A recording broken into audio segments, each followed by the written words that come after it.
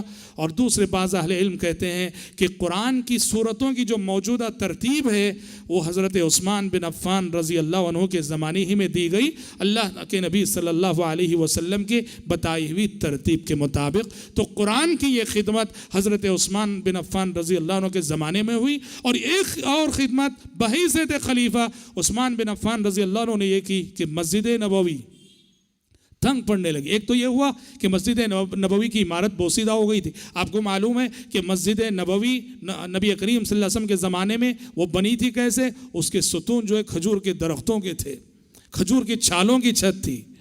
عثمان بن عفان رضی اللہ عنہ نے مسجد نبوی میں کی توسیع کی، بازو جگہ خریدی، وقف کی اور مسجد نبوی کی توسیع کی اور شاندار انداز میں مسجد تعمیر کی۔ پہلی مرتبہ مسجد نبوی میں جس کا استعمال کیا۔ جس آج جیسے سیمنٹ استعمال کرتے ہیں، آج سے 100 سال پہلے تک بھی جو عمارتیں بنتی تھیں اس میں جس کا استعمال ہوتا تھا۔ اور جس کی خوبی یہ ہے کہ جس یہ موسموں کا مقابلہ کرتا ہے۔ سردی کے موسم میں وہ گھر زیادہ ٹھنڈا نہیں ہوتا جس گھر کی دیواروں پہ جس استعمال ہو، اور گرمی کے موسم میں وہ گھر ٹھنڈا رہتا ہے، گرم نہیں ہوتا جس گھر میں کہ جس استعمال ہوئی ہو۔ عثمان بن عفان رضی اللہ عنہ نے پہلی مرتبہ مسجد نبوی میں جس استعمال کیے اور جس کے ساتھ ساتھ قیمتی پتھر استعمال کیے اور بڑی شاندار بنائی، اور اتنی شاندار بنائی کہ بعض صحابہ کو اعتراض بھی ہونے لگا، کیونکہ مسجد سادہ رہنا چاہیے۔ تو حضرت عثمان جواب دیتے تھے کہ پیارے نبی نے فرمایا ہے من بنا للہ مسجدا بنا اللہ لہ بیتا فی الجنہ، جو اللہ کے لیے مسجد تعمیر کرے گا اللہ اس کے لیے جنت میں ویسا ہی محل تعمیر کرے گا۔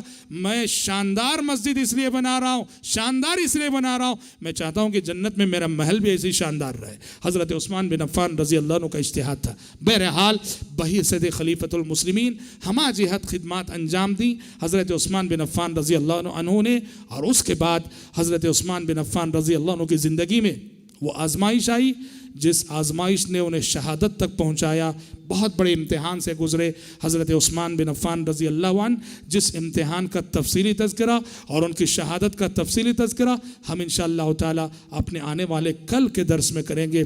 آج اسی پر اکتفا کرتے ہوئے اللہ تعالیٰ سے دعا کرتے ہیں کہ رب العالمین ہم سب کو، آپ سب کو حضرات صحابہ کرام رضوان اللہ علیہ مجمعین کے نقش قدم پر چلنے کی توفیق عطا فرمائے، اور ان کی جو عظیم صفات ہیں ان صفات کو اپنی عملی زندگیوں میں نافذ کرنے کی توفیق عطا فرمائے، آمین۔ وآخر دعوانا ان الحمد للہ رب العالمین۔